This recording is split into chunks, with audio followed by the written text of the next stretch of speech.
não casou, não teve filhos, não fez nada, no sentido de casar, ter filhos. E aí então toda a herança, toda a fortuna daquele senhor foi para você. Só que você não conhece, o cara mora lá nos Estados Unidos. E aí você é herdeiro, é rico, mas não sabe disso. Vocês viram que recentemente um dos donos da Land Rover, ele morreu e deixou uma herança milionária para o cachorro dele. O cachorro, irmãos. Esses pais de pet estão piorando tudo, hein? Acho que foi 500 mil libras. Ele é da Inglaterra. 500 mil libras dá acho que uns 3 milhões de reais. Para o cachorro. Cachorro caro, hein? Se bem que tem uns cachorros que é caro. Tem uns cachorros, um dia eu fui visitar uma irmã, os pelos, né, da cachorra era mais macio que o cabelo da minha esposa. Fala isso para ela não. Tá gravado, misericórdia. Mas ela que falou, não foi eu. Mas deve ser um shampoo muito caro, irmão. Mas estou falando isso porque ele deixou a herança dele para o cachorro, para um empregado que trabalhava com ele há 30 anos, e para uma governanta também trabalhava com ele há muitos anos. Mas imagine que, né, esse mordomo tenha viajado, saído, e aí não sabe que ele recebeu essa herança. Ele vai desfrutar da herança? Imagine que tentem notificar ele tudo que é jeito. Mandam um e-mail, mandam mensagem, ligam, mas não consegue falar com ele. O dinheiro está na conta, está lá esperando ele sacar. Mas ele não tem a experiência da herança. Tem muito crente que é assim. Tem muito crente que já recebeu a herança. Está lá, está na conta. Mas falta aí sacar. Tem muito crente que na posição ele é vencedor. Mas ainda falta experimentar de uma vida vitoriosa. Quantos que querem ter uma vida vitoriosa no Senhor? Diga amém. Eu quero reinar em vida. Eu quero reinar nessa terra, mas principalmente eu quero reinar com o Senhor Jesus quando Ele voltar e nos julgar. Então, Cristo não vai julgar mais você na sua salvação, porque uma vez que você está salvo, você é salvo eternamente. Você pode falar amém por isso? Uma vez salvo para sempre, eternamente. Que bom que você aprendeu. Então o grande trono branco não é mais para você. O grande trono branco é para os ímpios, aqueles que não creram em Jesus. Mas você vai passar pelo julgamento? Vai. Qual o julgamento? Tribunal de Cristo, para nos recompensar segundo as obras que nós tivermos feito. Então, quem que é o vencedor? Quem vai ser aquele que vai ser aprovado por Deus? Quem é o crente que é vencedor na experiência? Quem é o crente que experimenta a vitória e vai receber galardão de Deus? Esse é o crente espiritual, irmãos. É o crente que é guiado pelo Espírito, que não está mais debaixo da lei, que não está mais debaixo de obrigação, que não está mais debaixo de condenação, de angústia. Esse é o vencedor. Sabe, entenda algo. Eu pregando semana passada, o irmão me perguntou: pastor, então quer dizer que é o seguinte, deixa eu ver se eu entendi. A salvação é pela graça, o reino é pela lei. Falei: irmão, pelo amor de Deus, você não entendeu nada ainda. Você acha que eu preguei 2 anos de graça aqui para vir uma mensagem desfazer o que eu preguei? O reino não é pela lei, pelo contrário, quem está debaixo da lei não pode reinar. Porque quem está debaixo da lei está debaixo de quê? Maldição. Maldição. Se você vive debaixo da lei, você vive debaixo de maldição também. Por isso que Cristo nos resgatou da maldição da lei. Está lá em Gálatas capítulo 3. Quem aqui foi liberto da lei? Diga amém. Você foi liberto da lei. Você está debaixo da graça do Senhor. Amém? Ele não veio eliminar a lei. Ele veio cumprir a lei em nosso lugar. A lei é santa, boa e justa. A lei é perfeita do Senhor. Mas a lei não é para nós, porque nós não conseguimos cumprir. Mas Cristo cumpriu em nosso lugar, e quando nós entramos em Cristo, nós também cumprimos a lei, e Deus nos aceita por essa graça. Mas presta atenção, a pergunta dele era como se fosse assim: pastor, então quer dizer que para ser salvo é fácil? É pela graça, eu entendi, mas agora para ser vencedor tem que viver uma vida sofrida, tem que pagar o preço, tem que morrer, tem que matar minha carne. O Senhor até falou de esmurrar o próprio corpo no último culto. Então eu não estou aqui para te falar de uma vida horrível, irmãos, de uma vida terrível, não. Não existe vida melhor do que a vida de um vencedor. Não existe vida melhor do que a vida de alguém que cumpre a vontade de Deus. Vida ruim é do derrotado, de quem não faz a vontade de Deus. Então muitos podem pensar o seguinte: não, eu não vou mexer com esse negócio de ser vencedor, não, dá muito trabalho. Esse negócio de pagar o preço dá muito trabalho. Então, uma coisa é você fazer algo por obrigação, isso é realmente ruim, e mesmo que você faça, você não vai ser recompensado, porque a Bíblia diz: ainda que eu dê todo o meu dinheiro, ainda que eu falasse a língua dos anjos, ainda que eu desse o meu corpo para ser queimado vivo, está lá em 1 Coríntios capítulo 13, ainda que eu fizesse tudo isso, sem amor, de nada me adiantaria. Então servir no encontro como nós servimos aqui, e cansa, irmãos, os meus joelhos está inchado, eu nem pulei com os irmãos hoje, está doendo, minha coluna está travada, mas o meu espírito está borbulhando, está alegre no Senhor. Então paga um preço para fazer a obra de Deus? Paga.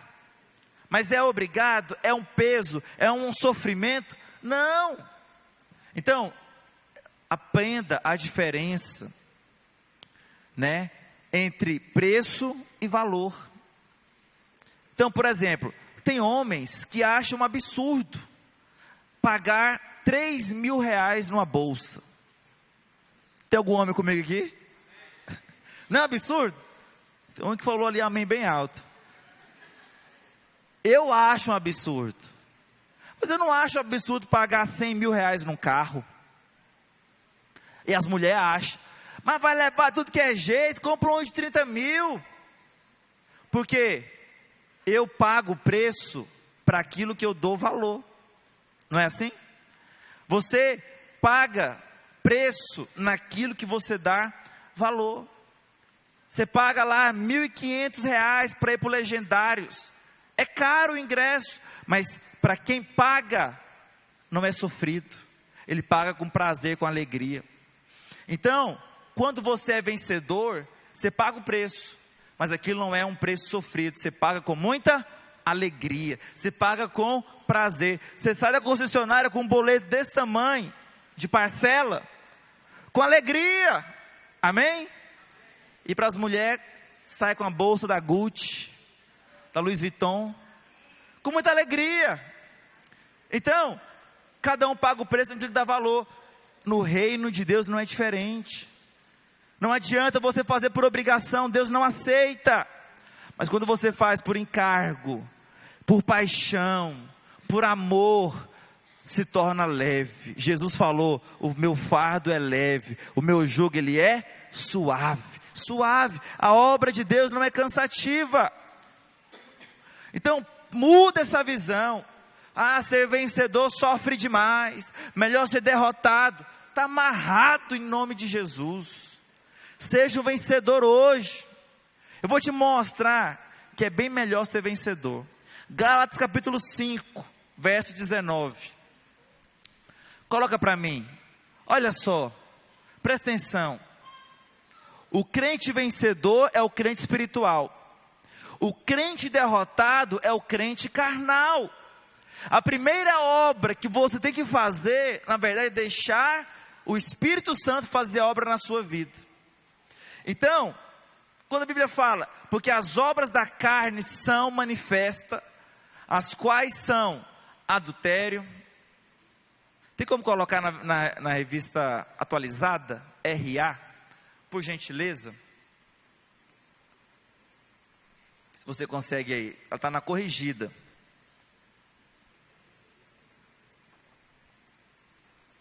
Aí, as obras da carne são conhecidas e são prostituição. Isso aqui é para crente, irmãos. Isso aqui é crente. Porque tem crente que nasceu de novo, ele foi salvo, mas ele anda na carne, ele anda na derrota, ele anda numa vida que não tem vitória, e as obras da carne são prostituição, impureza, lascívia, com o verso 20, idolatria, feitiçarias, inimizades, porfias, ciúmes, iras, discórdias, dissensões, facções, invejas. Olha só, é bom ser derrotado. Bebedices, glutonaria. Pastor, crente faz isso? Pois é, não escandaliza não. Mas tem crente que é tão derrotado que é o estilo de vida dele. Ele nasceu de novo, mas vive uma vida de derrota. Pastor, esses vão ser salvos? Eles já são salvos, mas serão disciplinados no reino de Deus, para que eles possam entrar na Nova Jerusalém como vencedores. Não vai entrar derrotado na Nova Jerusalém, só vai entrar vencedor. Então escolhe, se você quer ser vencedor aqui, na grande tribulação, ou 1000 anos em disciplina. Eu quero ser vencedor hoje, aqui. Alguém mais está comigo aqui hoje? E ele continua falando, a respeito das quais eu vos declaro, como já outrora vos preveni, que não herdarão o reino de Deus os que tais coisas praticam. Então presta atenção, está falando de salvação aqui? Não.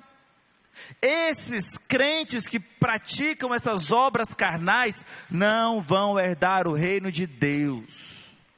Não está falando que vai perder a salvação. Não, está falando que não vai herdar a recompensa. Que a recompensa, ela é o reino de Deus. Então, querido, quando você vive uma vida de prostituição, uma vida de lascívia, isso são obras da carne, é você quem faz. Essa é uma vida boa, seja honesto. Isso é uma vida terrível, né? Cheia de facções. Facções é você fazer separações, é ter picuinhas no meio da igreja. Você começa a fazer panelinhas, separar um do outro, colocar irmão contra o outro, falar mal um do outro, fofoca. Fofoca é pecado. Sabia disso? E isso é obra carnal. Volta lá um pouquinho no verso 20. Idolatria, feitiçaria. Pastor, crente?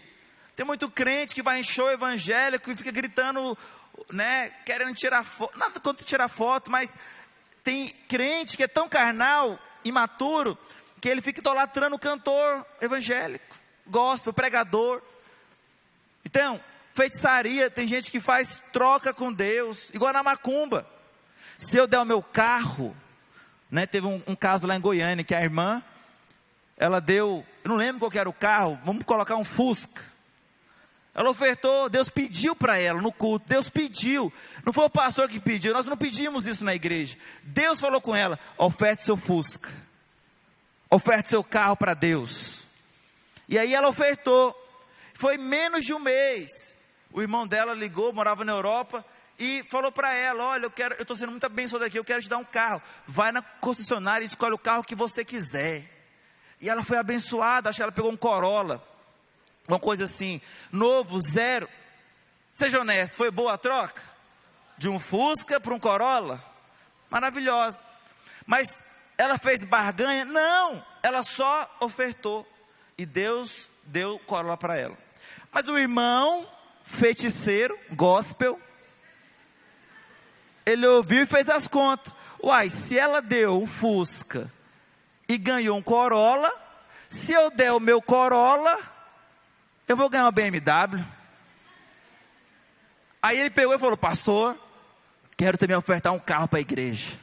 O pastor Luiz falou, uai irmão, Tem certeza? Não, tem, pode. Aí ofertou o Corolla e você acha que ele recebeu? É porque ele é carnal, é menino. Mas aqui na videira a gente, quando recebe um bem de valor, nós ficamos com ele 30 dias, porque alguns se arrependem e pegam de volta. E nosso intuito não é extorquir ninguém. Depois de um mês, se o irmão realmente falar não, é da igreja, então nós vendemos e usamos o dinheiro na obra de Deus. Antes dos 30 dias, Deus não deu a BMW para ele. O que ele fez? Pegou o Corolla de volta. O que é isso? Crente carnal. Carnalidade nos fala de imaturidade. São crentes que nasceram de novo, mas não amadureceram. Eles são feiticeiros. Deixa o texto para mim, por favor. Aí, fala de muitas coisas. Inimizades, ciúmes, iras, discórdias. Tem crente que gosta de uma discórdia. Ele gosta de falar mal. Ele gosta de ficar magoado. Ele gosta de ter ciúme. Tudo isso é obra da carne. Irmão, vamos ser honestos. Essa vida é boa. Essa vida de viver atormentado, magoado com o irmão. O irmão, ele passou por mim e não falou comigo. Imagina. Você pode ser espiritual ou carnal. Estou lá no shopping, que agora nós temos um shopping center aqui, amém? Somos uma cidade abençoada, próspera. Mas imagina que eu estou lá, andando no shopping, e você passa assim do outro lado, ô pastor, e eu só passo reto, nem olho para você. Você pode ter duas posturas, né? Você pode ser alguém faccioso, alguém carnal e falar, olha lá o pastorzinho. Na igreja é graça e paz. Aqui no shopping nem olha na minha cara. Pastor bandido. Só que a sua esposa é espiritual. E ela é benigna. O que é benigna? Benigna já é um fruto do Espírito. É você ver com bons olhos. Coloca para mim já, verso 22. Pula 2 versículos. Mas o fruto do Espírito é amor, alegria, paz, longanimidade, é ser longo para emitir julgamento, benignidade, ter olhos bons, bondade, que é boas ações, fidelidade e várias outras coisas. Então o espiritual, ele tem frutos, não obras. Olha que interessante, porque fruto, ele nasce espontaneamente, amém, irmãos? Frutos nascem por causa da natureza. Um pé de manga vai dar maçã? Um pé de manga dá o quê? Manga. Então você que nasceu de novo, se você apenas não atrapalhar, vai nascer fruto em você. Mas muitos crentes, por serem carnais, acabam atrapalhando. Então, mansidão, domínio próprio, isso é ser vencedor. Contra essas coisas não existe lei, não há lei. Então, o vencedor é o crente espiritual. O carnal é o que fala para a esposa, olha lá o pastor, não fala comigo, se acha, ele emitiu um julgamento rápido, é faccioso, é irado, é impaciente. Mas a esposa que é espiritual fala, amor, talvez não seja isso. Talvez está preocupado com a Mariazinha, com a Joaninha, lá da igreja, está passando por um problema. Está meditando na palavra, por isso que ele passou assim olhando para baixo. Vamos ter paciência com o nosso pastor, talvez está num dia ruim. Só um exemplo bom para você entender. Que você pode ter duas posturas no mesmo dia. Ser carnal e ser espiritual. Ser derrotado e ser vencedor. Salvação não mexe, mas a sua posição em Cristo de vencedor, ela muda. Você pode ser derrotado e vencedor várias vezes no mesmo dia. Mas eu quero te convidar a você ser um crente espiritual. Não quer dizer que crente espiritual nunca vai errar, irmãos. Eu não quero colocar um peso em você que ninguém carrega. Ninguém. Qual que é a diferença? A diferença é que você ao errar, você reconhece, você limpa a sujeira e você continua. O derrotado, quando ele erra, ele para, ele estagna, ele fica paralisado e ele volta atrás. Mas a Bíblia diz que Deus não tem prazer naqueles que retrocedem. Então, se Deus não tem prazer naqueles que retrocedem, continua. Ah, pastor, eu pisei na bola. Meu querido, limpa a sujeira e continua. Essa é a postura de um crente vencedor.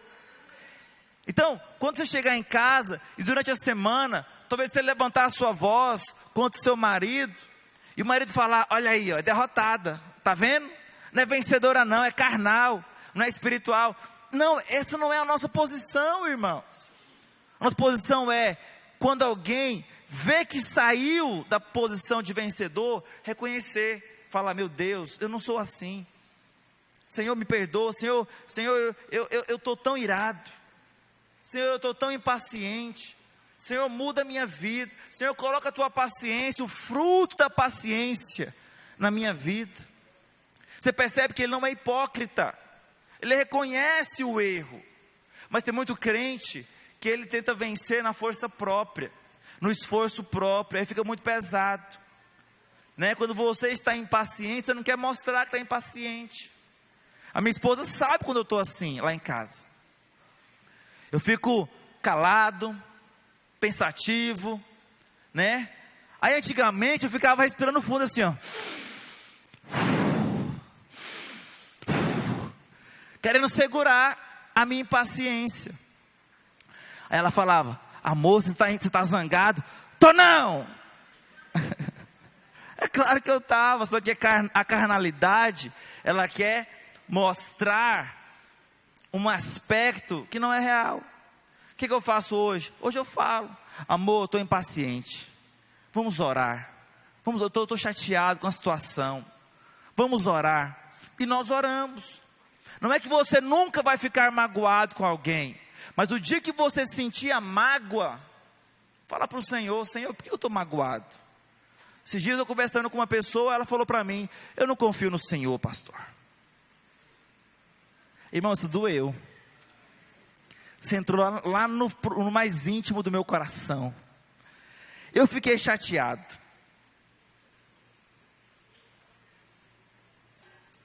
Mas você sabe, crentes vencedores, quando surge uma oportunidade dessa, você pode ter dois caminhos. Ou você vai alimentar aquela mágoa, aquela chateação, e vai pôr a culpa no outro. Ou você vai falar para o Senhor: Senhor, se eu estou chateado com isso, é porque eu estou me achando. É porque eu estou cheio de ego, cheio de orgulho. Tira de mim esse orgulho, Senhor. Coloca humildade no meu coração. E foi isso que eu fiz. Eu fui orar, falei: Senhor, tira de mim toda a justiça própria. Ninguém precisa confiar em mim não, no sentido assim de que eu mereço que o povo confie em mim. Não, eu quero apenas que eu encontre graça diante do Senhor. Eu não sou essa pessoa toda boa não. Eu estou falando que estou orando, o que eu estava orando para o Senhor. Senhor, tira de mim todo orgulho, toda mágoa. Eu abençoo fulano. E abençoei e fiquei livre. Essa é a postura do vencedor. Do vencedor. Não é aquele que não quer errar nunca. Porque nós vamos errar. Mas o vencedor, na hora, ele é humilde e fala: Senhor, muda a minha vida. Coloca a tua paciência. Senhor, eu sou tão impaciente, eu sou tão irado, eu falo tão alto. Senhor, eu sou tão sem domínio próprio. Deus me ajuda. E isso vai trazer força na sua vida para você vencer. Amém, irmãos? Abra sua Bíblia em 1 Coríntios capítulo 15, verso 10. 1 Coríntios capítulo 15, verso 10. Olha o que o apóstolo Paulo fala a respeito disso. O apóstolo Paulo, ele era um vencedor também. Mas também ele tinha lutas. E ele chega a falar o seguinte: pela graça de Deus, sou o que sou. Você é vencedor pela graça também, amém, irmãos? Fala comigo: eu sou vencedor pela graça de Deus. O apóstolo Paulo falou, Irmãos, ele podia se gloriar em alguma coisa, o homem era fera. O homem foi martirizado. O homem, tem uma história que diz que ele recebeu umas pedradas na cabeça dele, foi dado como morto. Irmãos, para você dar alguém como morto, tem que estar muito ruim, cheio de sangue, hematomas, caído no chão, fraturas expostas. Viram e falaram assim: esse aí morreu, esse aí já era. A Bíblia diz que no outro dia, ele foi pregar em Derbe, e ali fez muitos discípulos. Um cara que foi dado como morto, no outro dia se levantou e foi pregar. Esse cara é fera, mas ele não se gloriava nas suas obras. Ele falava o quê? Pela graça de Deus eu sou o que sou. Tudo que você é pela graça de Deus. E a sua graça que me foi concedida não se tornou vã. Antes trabalhei muito mais do que todos eles, todavia não eu, mas a graça de Deus comigo. Então quem que é o vencedor? É aquele que recebe a graça e não faz dela vã na sua vida. Você não pode receber a graça em vão na sua vida. Esse é o vencedor. Então entenda que a obra de Deus, ela é feita por intermédio de você. Isso é muita graça, isso é um privilégio. E você não pode fazer dela vã na sua vida. Então, é tudo pela graça. Tanto no negativo, tanto como no positivo. Porque tem muitos irmãos que eles lideram células.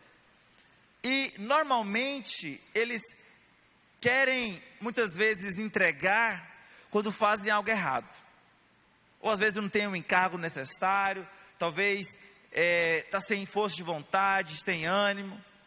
E aí ele até chega com um discurso bonito, ele fala o seguinte: pastor, o senhor sabe, sou espiritual, quero entregar minha célula, porque eu acho que se me tirar da célula, a célula vai romper muito mais. Eu acho que eu estou sendo um empecilho do crescimento da célula. Parece algo bonito. Já viu aquele casal que o namorado chega e fala assim para a namorada: eu quero terminar, mas não é você, sou eu. Mentira lascada. Então esse líder que chega com essa conversa, ele é carnal, porque ele está achando que Deus não está rompendo com a célula por causa dele. Então ele acha que ele é o centro da obra, da célula. Não é. Mas também é aquele que fala: pastor, eu pequei, eu errei, eu vou entregar minha célula porque eu caí no pecado. Então ele também acha que o pecado dele é empecilho. Quando você coloca você no centro, você tira a graça de Deus e coloca a justiça própria. Então você se torna quase que indesculpável de fazer a obra do Senhor, porque a obra de Deus, ela é pela graça também. Deus só aceita a sua obra porque Ele é gracioso, porque a Bíblia diz que os nossos atos de justiça são como trapos imundos diante de Deus. O seu prumo diante do Senhor está muito torto ainda. É um privilégio, irmãos. Liderar na igreja é um grande privilégio. Se você ainda não entendeu o que é um privilégio, não lidere. Não lidere por obrigação, porque o pastor pediu, porque um líder pediu. Não, meu Deus, você tem que estar aqui e falar: meu Deus, podia ser qualquer um, mas Deus me escolheu. Que privilégio de manter essa obra financeiramente, de liderar uma célula, de poder cantar na igreja. Que privilégio que eu tenho. Isso é graça, graça de Deus. Então, a graça que você recebe, e você tem recebido muita graça nesses dias, não faça dela algo vã na sua vida. O que Paulo diz? Essa graça não me tornou vã na minha vida. Antes, eu trabalhei muito mais do que todos eles. Quem são eles aqui? Os apóstolos, irmãos. Não é qualquer um, não. É Pedro, Tiago, João, Bartolomeu, Natanael, Judas, Tadeu, não Iscariotes. Amém? Então, Paulo está falando o seguinte: junta todos os apóstolos, soma tudo o trabalho deles. Eu trabalhei mais do que eles, todavia não eu, mas a graça de Deus na minha vida. Por que Paulo fala que trabalhou mais do que todos os outros? Porque ele foi o apóstolo que mais abriu igrejas. E a obra de Deus, no final das contas, ela vai se resumir na salvação de pessoas. Tudo que nós fazemos na igreja, no final da ponta, vai resultar em salvação de novas vidas. Nós queremos que a Araguaína inteira entregue o coração para Jesus. Alguém está comigo aqui? Nós desejamos que o Senhor alcance essa cidade. E o apóstolo Paulo entendeu isso. Entendeu? Mas é pela graça. Tudo é pela graça. Quando você recebe uma graça especial, você é capacitado de forma sobrenatural para fluir debaixo da unção. Imagine que você queira trabalhar com crianças. Com crianças, aqui na igreja nós temos um trabalho formidável com os Radicais Kids. Mas aí você não gosta de criança. Você não gosta do trabalho. Eu quero te falar, se essa é a sua condição, não se envolva mesmo. Não vá. Você vai ser uma líder de criança terrível. Porque você vai estar lá por obrigação. Agora, se você sente um chamado de Deus, é só um exemplo, para trabalhar com crianças. E Deus falou para você, Deus direcionou seu coração para aquilo. E você fala: Senhor, eu nem gosto de criança, mas eu quero fazer a tua vontade. Eu quero te falar que Deus, Ele vai mudar o seu coração em relação às crianças. Deixa eu te contar um segredo. A minha esposa não gostava de criança. E hoje, fala com ela de criança. Hoje é pastor dos Radicais Kids. Eu nunca vi uma mulher tão apaixonada pelo ministério infantil como a minha esposa. Eu conheço muitas mulheres de Deus. Mas no começo, quando Deus chamou ela falou: Senhor... eu falei errado. Não é que ela não gostava, ela não tinha jeito com criança. Porque acho que criança, todo mundo gosta, né? Tem que ser muito ruim de coração para não gostar de criança. Mas ela não tinha aquela delicadeza. Ela falava que não tinha aquela vozinha fininha para falar com as crianças, né? Aquela forma. E ela falou para Deus. Mas quando nós somos honestos com o Senhor, Deus transforma a nossa fraqueza em força. E até hoje ela não fala com voz de Gugu Dadá para a criança. Ela prega para as crianças. E todas elas entendem. E são abençoadas nos nossos cultos de criança. Quantos aqui reconhecem o trabalho dos Radicais Kids nessa igreja?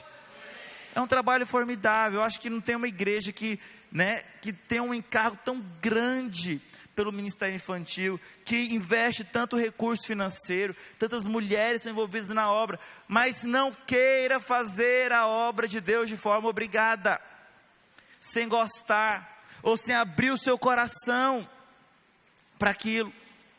Mas, se você quer trabalhar, sente alegria em encargo, às vezes você não tem nem jeito, igual a minha esposa não tinha.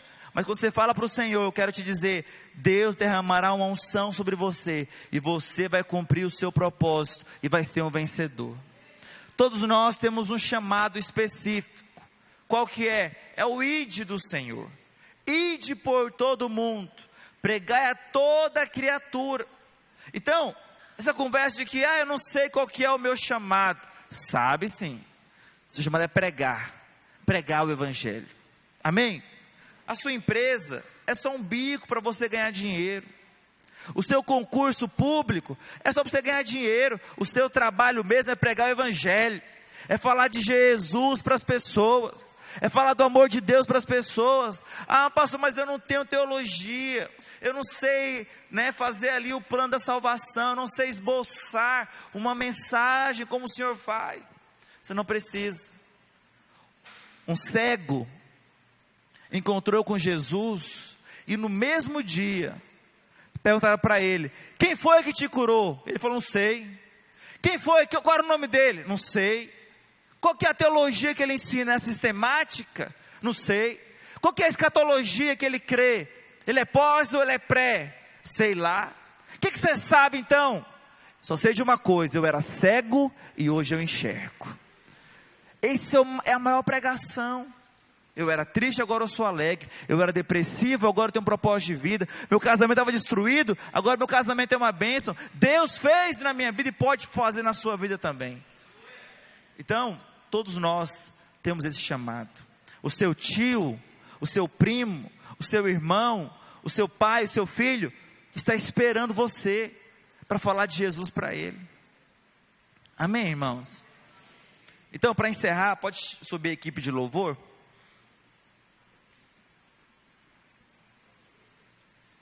Hoje eu não acompanhei muito o esboço, então leia ele no aplicativo, para que você seja abençoado também. A obra de Deus, ela é leve, irmãos. Ser vencedor é leve. Fruto nasce, obra tem que fazer. Então, para você ser derrotado, tem que se esforçar. Mas para ser vencedor, apenas deixa fluir o rio de vida na sua vida. Está me entendendo a diferença? Em algum lugar você vai ouvir o contrário. Que a sua natureza agora quer pecar. Que a sua natureza quer o mundo. E que você tem que se esforçar para poder fazer a obra de Deus. Isso é mentira. Uma vez que você nasceu de novo, a sua natureza agora é querer Deus, é desejar o Senhor, é fazer a vontade. Você não acorda pensando em pecado. O pecado é um acidente. Então a carnalidade é obra, tem que fazer. Mas o Espírito é fruto. Fruto nasce de maneira espontânea. Basta você regar, adubar. Basta você tirar as pragas e naturalmente a paciência, o amor, a bondade, a longanimidade, a benignidade, a paciência, a paz, a alegria, os frutos do Espírito vão manifestar na sua vida. Então a obra do Senhor ela é muito leve, basta você deixar ser guiado pelo Espírito. Mas forçar a carnalidade vai te fazer uma pessoa derrotada, cheia de mágoa, cheia de promiscuidade, sensualidade, bebedice, sabe? Irmãos que ficam bêbados, isso é asqueroso, perde o controle, não tem domínio próprio, glutonaria, não sabe a hora de parar de comer, tudo isso é carnalidade. É bom uma vida assim? É horrível. Deus te chama para ser um vencedor hoje, para viver uma vida de vitória, para viver uma vida de domínio próprio. Não é que você vai ser perfeito, mas o dia que você falhar, clame pela graça de Deus, creia no que a Bíblia diz: aonde abundou o pecado, superabundou a graça de Deus.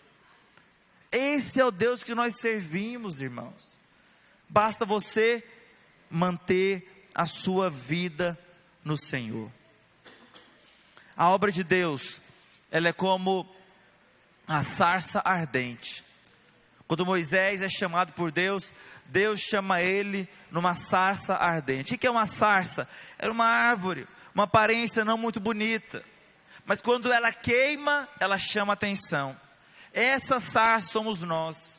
Nós em nós mesmos não temos aparência, não temos algo bom em nós, mas quando o fogo de Deus vem, então aquilo se torna atrativo, belo, cheio de unção. Esse é o fogo do Espírito, esse é o fogo naqueles que são espirituais, que são vencedores, que vão herdar o reino de Deus.